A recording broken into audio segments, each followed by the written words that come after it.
성경 말씀 보겠습니다. 성경 말씀 마가복음 10장 32절에서 40절 말씀입니다. 마가복음 10장 32절에서 40절입니다.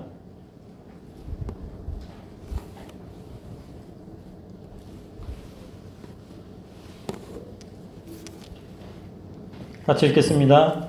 예루살렘으로 올라가는 길에 예수께서 그들 앞에 서서 가시는데 그들이 놀라고 따르는 자들은 두려워하더라.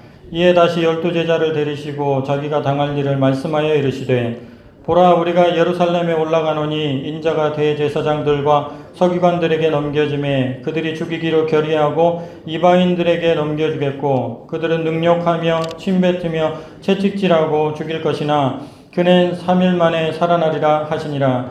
세베대의 아들 야고보와 요한이 주께 나와 여짜오되 선생님이여, 무엇이든지 우리가 구하는 바를 우리에게 하여 주시기를 원하옵나이다. 이르시되 너희에게 무엇을 하여 주기를 원하느냐? 여짜오되 주의 영광 중에서 우리를 하나는 주의 우편에 하나는 좌편에 앉게 하여 주옵소서. 예수께서 이르시되 너희는 너희가 구하는 것을 알지 못하는도다. 내가 마시는 잔을 너희가 마실 수 있으며 내가 받는 세례를 너희가 받을 수 있느냐? 그들이 말하되 할 수 있나이다. 예수께서 이르시되 너희는 내가 마시는 잔을 마시며 내가 받는 세례를 받으려니와 내 좌우편에 앉는 것은 내가 줄 것이 아니라 누구를 위하여 준비되었든지 그들이 얻을 것이니라. 아멘. 오늘 말씀의 주제는 영향력입니다. 영향력. 하나님 나라에서 영향력 있는 사람은 어떤 사람인가? 영향력 있는 사람은 어떤 사람인가? 여러분은 영향력 있는 사람이 되고 싶으십니까? 아니면 있으나 마나한 그런 사람이 되고 싶으십니까? 모든 그리스도인은 영향력 있는 사람이 되어야 할 것입니다. 주님께서 그렇게 말씀하셨습니다. 마태복음 5장 13절에서 16절의 말씀을 보면 너희는 세상의 소금이니 소금이 만일 그 맛을 잃으면 무엇으로 짜게 하리요? 후에는 아무 쓸데없어 다만 밖에 버려져 사람에게 밟힐 뿐이니라. 너희는 세상의 빛이라. 산 위에 있는 동네가 숨겨지지 못할 것이요 사람이 등불을 켜서 말 아래에 두지 아니하고 등경 위에 두나니 이러므로 집안 모든 사람에게 비치느니라. 이같이 너희 빛이 사람 앞에 비치게 하여 그들로 너희 착한 행실을 보고 하늘에 계신 너희 아버지께 영광을 돌리게 하라. 아멘. 아멘. 우리는 그리스도인으로서 영향력 있는 사람으로 살아야 될 것입니다. 그렇게 해서 하나님께 영광이 돌아가도록 우리는 부름을 받았습니다. 오늘 본문에도 영향력 있는 사람이 되게 해달라고 하는 두 사람이 나옵니다.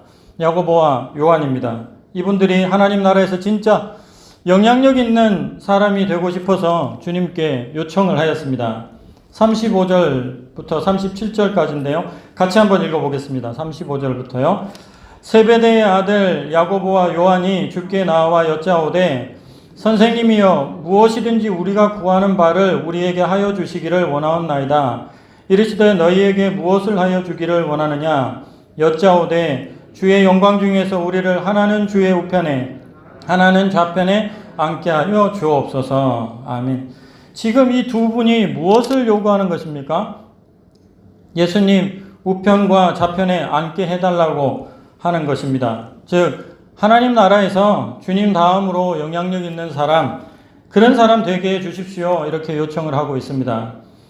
그런데 이 요청은 이들에게 아주 간절했습니다. 무조건 들어달라고 합니다.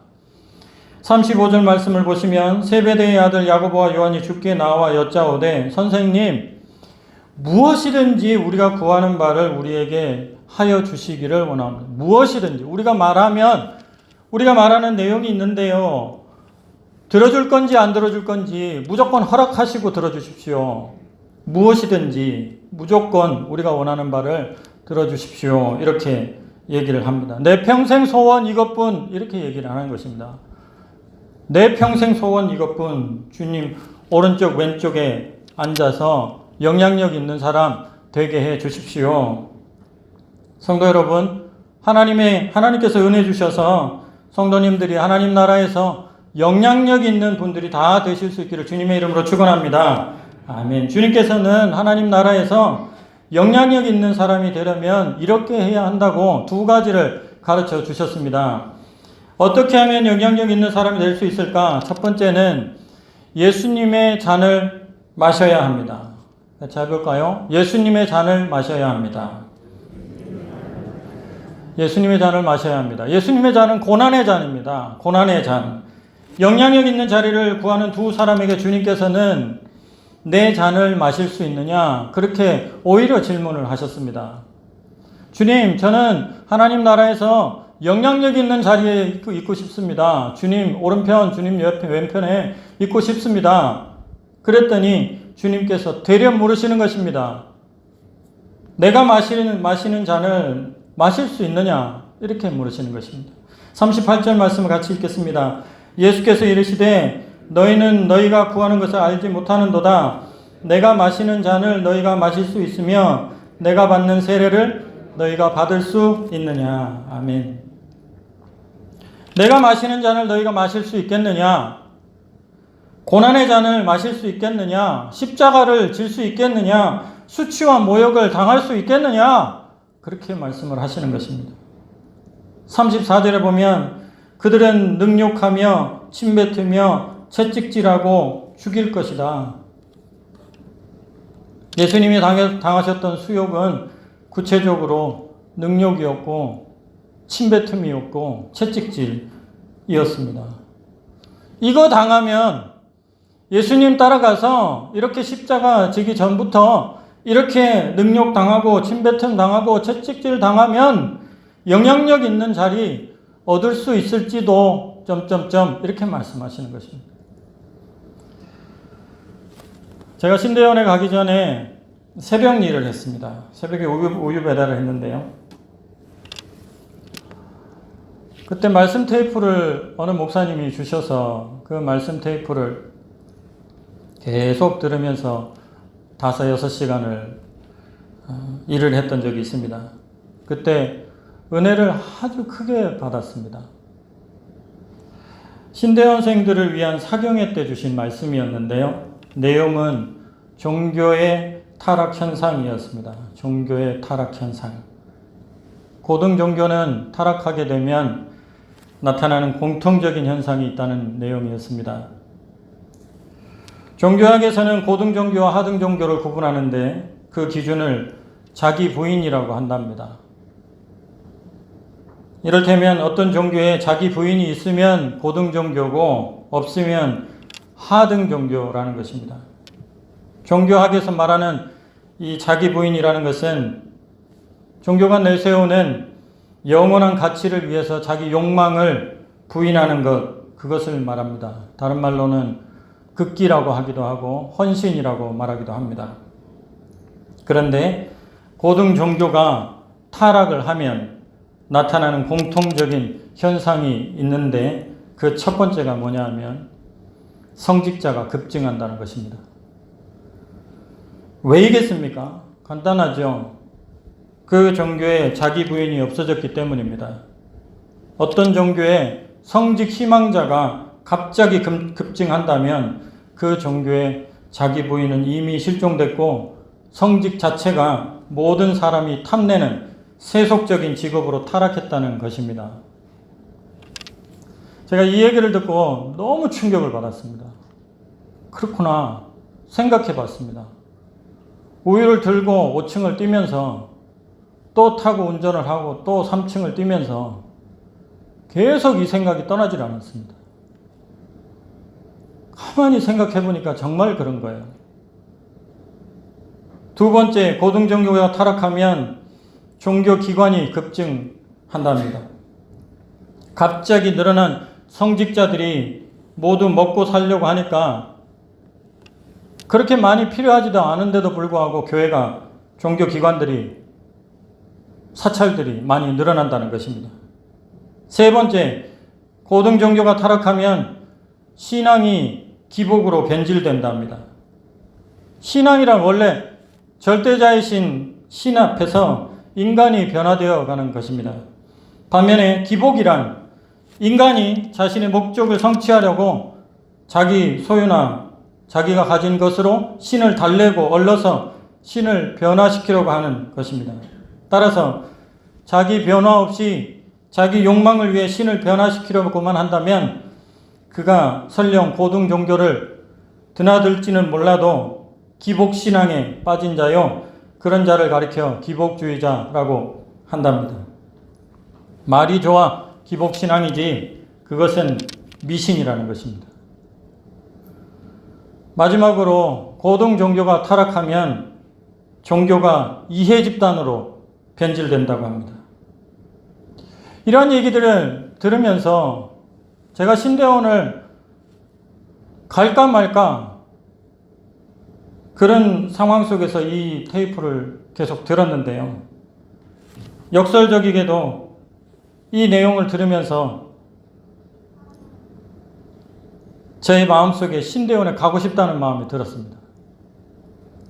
왜냐하면 첫 번째는 저 자신의 타락상을 보았기 때문입니다. 이해가 되는 것입니다. 그렇구나, 맞구나. 내가 신대원 가려고 하는 이유가 뭐지? 내가 성직자가 되려고 하는 이유가 뭘까? 곰곰이 생각해 보니 맞았습니다. 그래서 타락하지 않으려고 신대원 가야 되겠다, 이런 생각 들었습니다. 둘째는 타락해 가는 교회에 대한 아픈 마음 때문이었습니다.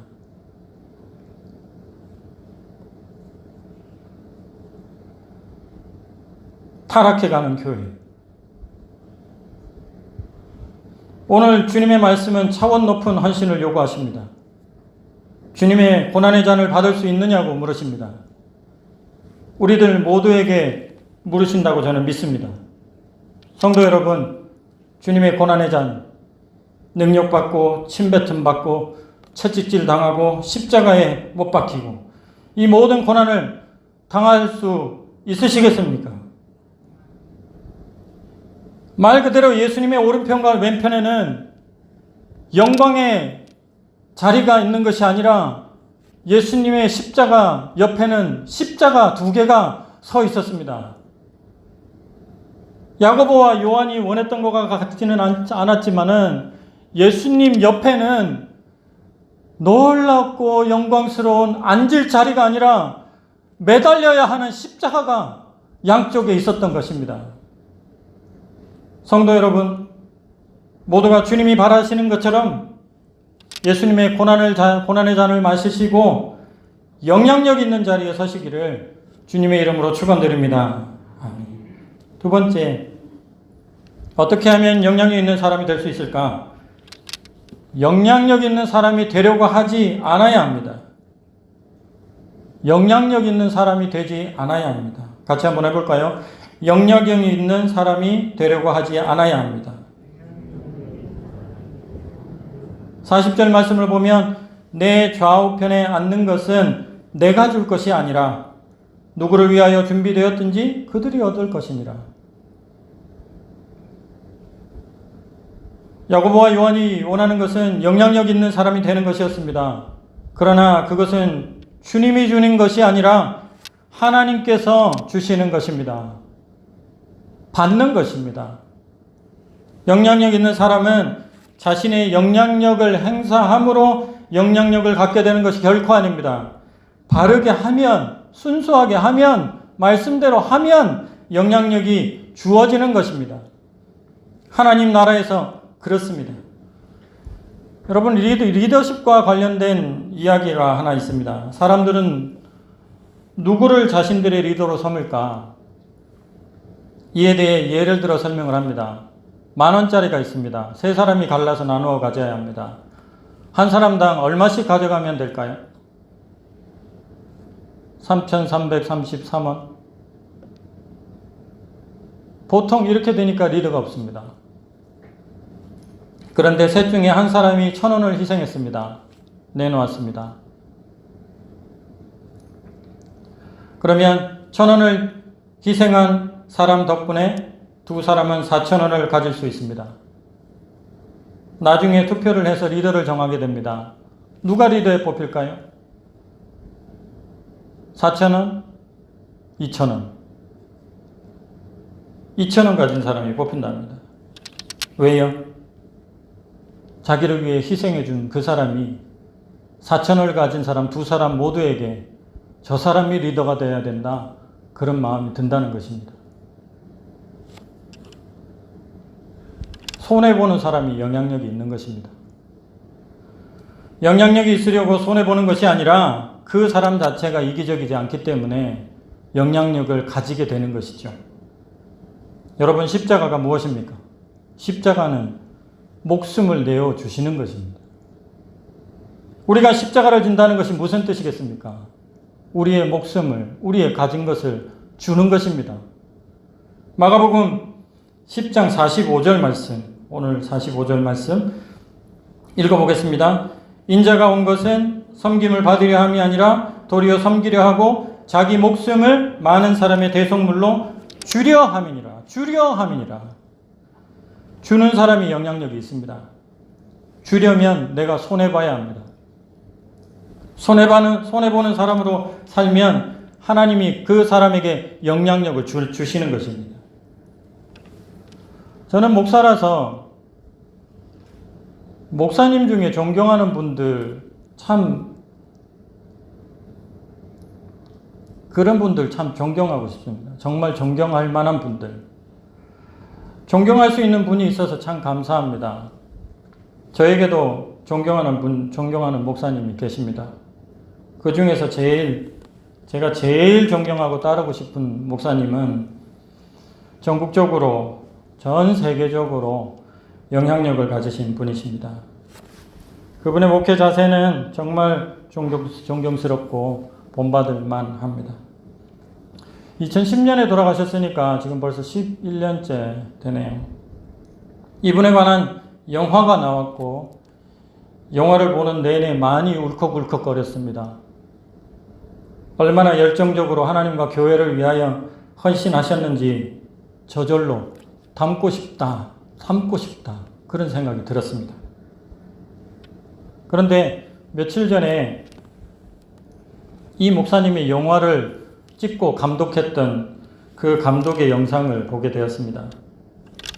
감독님은 이 목사님의 영화를 제작하기 위해서 그 후기들을 지금도 계속해서 이야기를 하고 있습니다. 그런데 이 영화를 만들기 위하여, 이 목사님에 관한 영화를 만들기 위하여 정말 많은 자료들을 모았고 수많은 사람들과 인터뷰를 했다고 합니다.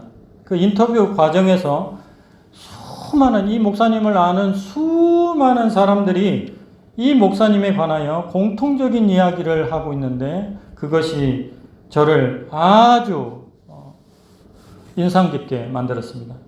그게 뭐냐면 이 목사님은 문제가 생기면 언제나 자신이 손해보는 쪽을 택했다는 것입니다. 이건 누구한테 물어봐도 다 안답니다. 모든 사람이 다 이구동성으로 말하는 그 내용이 이 목사님은 문제가 터지면 무조건 자기가 손해본다.